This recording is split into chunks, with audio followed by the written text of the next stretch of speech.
My name is Maria, and today at this middle point of my life when my hands have more silence than strength and my hair holds more winter than sunshine, I am finally opening the door to a memory I locked away for almost 30 long slow-burning years, a memory shaped like a road stretching toward a horizon that never came back to me, a memory shaped like him. I grew up in a small town where the mountains rose like old guardians around us, and the wind carried the same stories from one generation to the next. It was the kind of place where time did not run, it simply wandered barefoot across the fields, and people learned to live with the rhythm of days that repeated themselves with gentle predictability. I was 18 then, full of untested dreams and soft believing, and he was the one who turned my quiet world into something alive, the one whose footsteps echoed differently on that dusty road that ran behind my father's house. His name was Samir, tall, gentle, with a quiet voice that often felt like a warm evening wrapped around me. He was 2 years older than me, but carried the weight of someone who had seen more than he ever spoke of. He lived at the edge of our town, near the old abandoned mill, where the river curved like a silver thread. His mother was sick, his father had left long ago, and he worked in whatever job he could find to keep their small home alive. Yet even in the tiredness of his eyes there was a kind of glow, a steady golden light that made every shadow around him feel softer.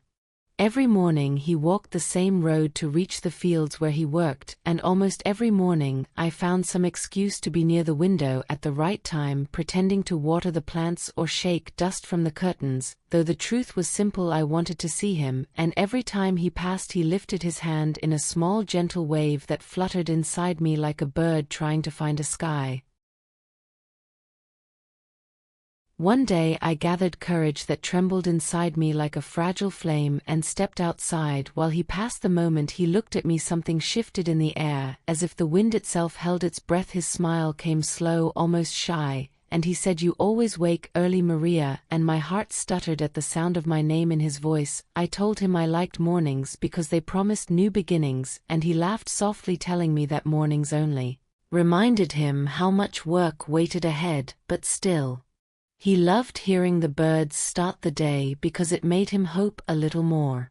After that we spoke often in small stolen moments beside the road, conversations that began with simple words but soon grew into something deep, something electric yet soft, something that found space inside both of us without asking for permission. Sometimes he told me about his mother, how sickness had quietly settled into her bones, how he feared losing the only person who had ever stayed by his side. Sometimes he told me he felt the world was too big for someone like him, a boy who had learned to live inside shadows and still dream about sunlight. And I told him about my dreams of becoming a teacher and my fear that I was too ordinary for anything extraordinary.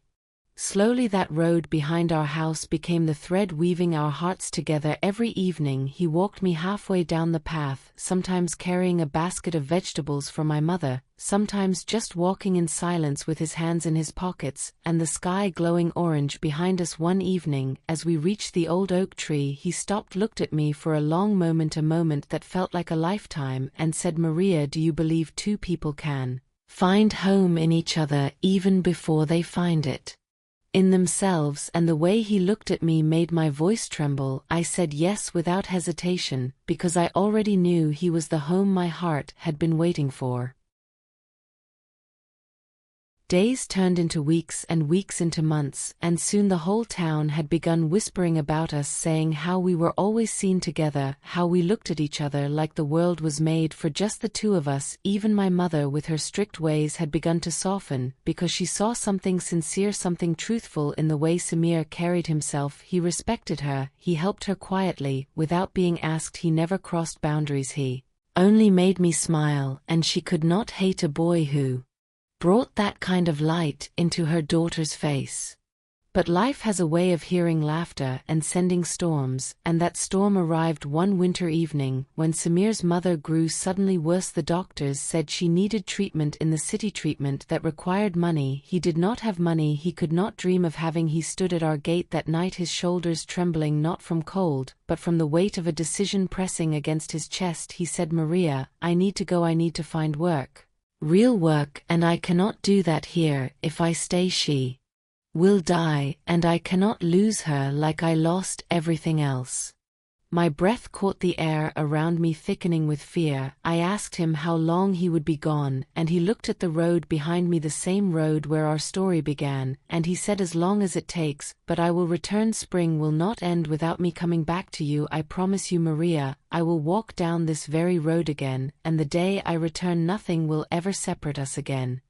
I believed him because when someone you love promises something with trembling lips and honest eyes, your heart does not question it, your heart holds it like a sacred truth. So I touched his hand for the first time and whispered, I will wait for you no matter how long, and he closed his eyes as if memorizing that moment, carving it into his soul. Then he left before dawn the next morning, walking down the road in the dim blue light of early morning, carrying only a small bag and all my heart with him. The days that followed were filled with a silence that tasted like loneliness yet carried the warmth of hope. I wrote letters to him, sometimes giving them to travelers going toward the city, and sometimes simply keeping them in a wooden box waiting for the day he would return, and read them in my voice. He managed to send a few letters too, telling me he found work at a construction site, telling me his mother was holding on, telling me he thought of me every morning as the sun rose over the tall city buildings, telling me he kept my promise like a secret lantern in his chest. But winter turned to spring, then spring stretched into summer, and summer folded into the next winter, and he did not return. I kept waiting, standing on the road at sunset every day, expecting his figure to appear at the far end, expecting that familiar walk, expecting that smile that once lit the whole world around me. But the road remained empty, the wind remained indifferent, and my hope began to flicker like a candle in an open window, struggling against the approaching night.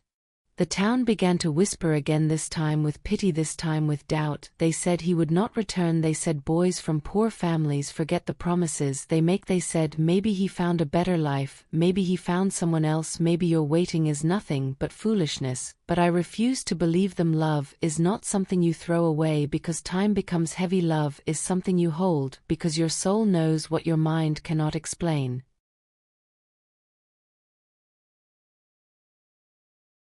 One night, after almost 2 years had passed, I received a letter from someone whose name I did not recognize. Inside that envelope was a short message written with shaky, uneven handwriting. It said, Your Samir is very sick. He has been fighting to save his mother, and has fallen ill himself. He speaks your name often. I do not know if he has the strength to return, but he wanted you to know that he is trying, that he has not forgotten, that he carries your promise in his last breaths of hope.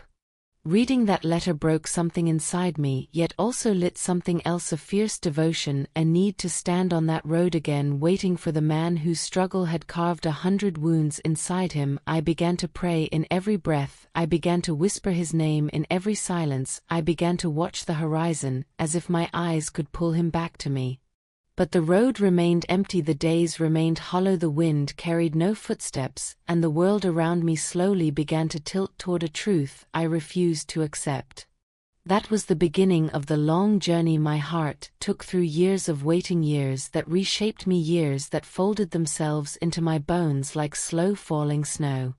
And this is where part 1 ends, because the rest of the story, the rest of the truth belongs to another chapter where hope meets its shadow, and where the road where he promised to return becomes something more than a road, something deeper, something that changed the entire shape of my life. Years passed in slow circles around me, turning my hair from the color of dusk to the color of winter, each strand holding the memory of a season. I waited for him. The seasons kept moving, but my heart stayed on that same road, the road where he promised to return, and every sunset felt like the same one that followed the day he left.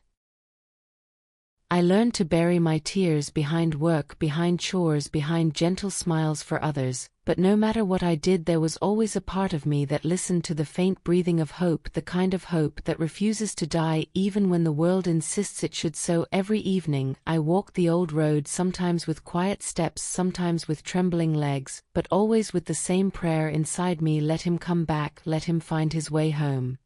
One winter morning a traveler arrived in our town. He was an older man with tired eyes and shoulders that carried the heaviness of many stories. He asked if anyone knew a woman named Maria, and when they pointed him toward my house my heart began to pound in my chest, as if life itself had suddenly returned to it for a moment. I thought maybe this man had seen Samir, maybe he brought a message, maybe he carried a piece of him back to me.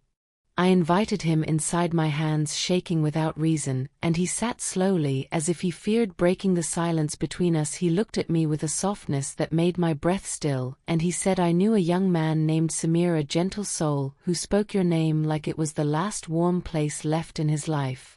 He said your name, and the room seemed to change shape. The light grew colder, the air grew heavier, and the walls suddenly felt too close. I could hear my heartbeat louder than anything else." He told me that Samir had worked day and night in the city, never stopping, never resting, trying to save enough money to bring his mother home and build a life where he could stand beside me again on the road he promised to return to. He told me that Samir's mother passed away quietly one night, her breath fading before she could see her son's dreams come true, and Samir broke in ways no one could mend. He still worked, he still fought, he still saved every coin, but his body had grown weak and sickness had begun to settle in his lungs like a shadow that refused to leave.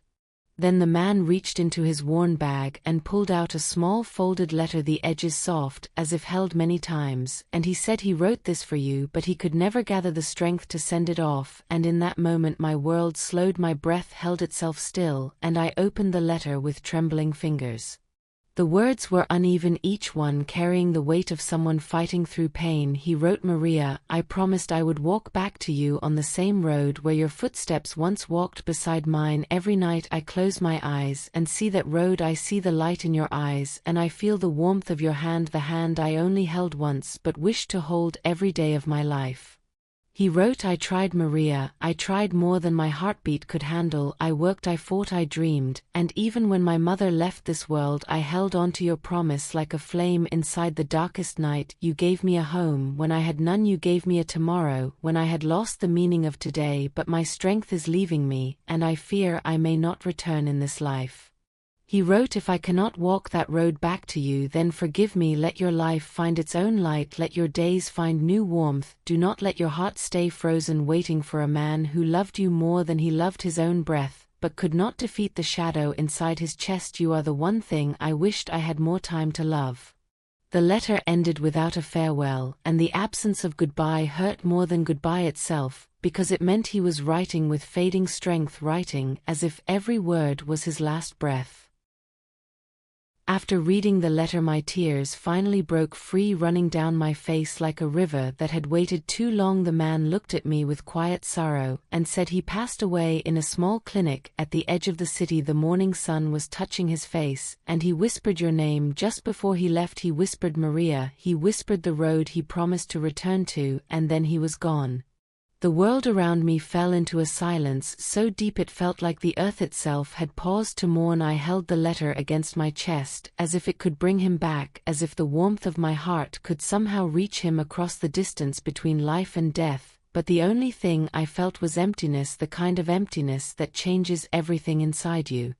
For months I could not walk the old road. I feared the way it would break me, I feared the truth waiting at the end of it, but one evening the sky was painted in the same soft orange that used to glow on our faces when we walked together, and something inside me whispered, go to the road, go to the place where his promise lived."